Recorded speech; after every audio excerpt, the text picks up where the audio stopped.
So today I'm going to be talking about the computational thinking artifact that I've created for the lesson plan that we'll be teaching for micro teaching, which is the Big Event Junior. This artifact aligns with the Common Core English Language Arts standards, which include the language 1.L.6, which is use words and phrases acquired through conversations, reading, and being read to, and responding to text, including using frequently occurring conjunctions to signal simple relationships, e.g. because. So basically, just to break that down, the students are going to learn how to say this happens because this happens and kind of just be able to talk about those relationships by using conjunctions such as because. So that sounds kind of complicated, but it meets the standard pretty simply. And then for the speaking and listening standards, it's going to be 1.SL.1, which is participate in collaborative conversations with diverse partners about grade 1 topics and text with peers and adults in small and larger groups. So for the micro teaching, we're going to be in groups, I think she said about 5 or 6. So they're going to be participating in collaboration, specifically in the second part of the activity, because they're going to be talking about the games that they've done, and then they're going to be creating their algorithm for that specific game. And the lesson that, just to note, the lesson that we're doing is actually grade 2 for micro teaching. However, the Big Event Junior is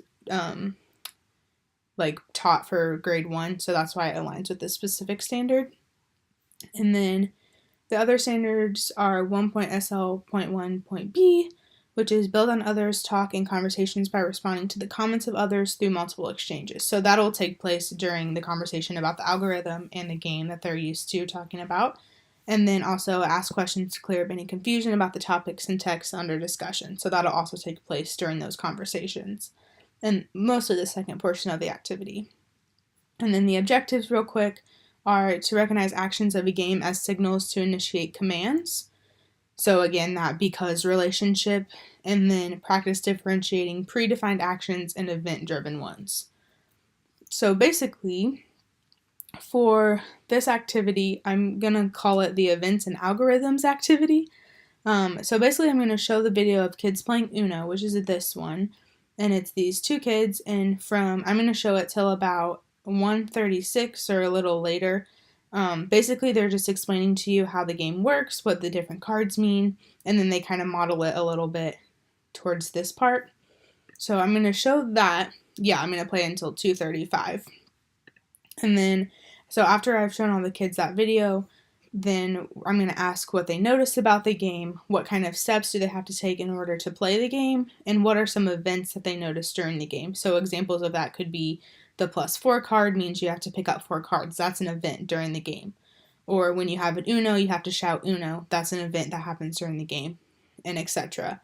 And then we're going to create our algorithm for this game. So step 1, you have to deal 7 cards. Step 2, and just like these kids mapped it out pretty well for them, so it's going to be a pretty good example to start with. And then after we create that algorithm, we go over it, we're going to think about some other games that they like to play, so maybe Candyland, Hopscotch, something simple that they're going to know the directions to step by step so that we can create another algorithm, and then also create events for that algorithm.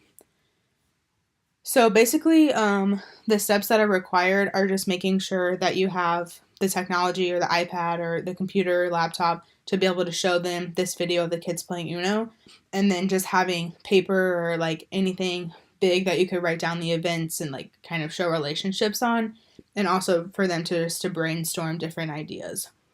So it doesn't really require a lot of prep, which is like one of the reasons I gave it a good 4E reflection. And yeah, so I meet these standards, just to quickly go over these standards, these objectives, and it's probably about a 15-minute activity, 15 or 20, depending on how much engagement this second part of the activity gets. Yep, thanks.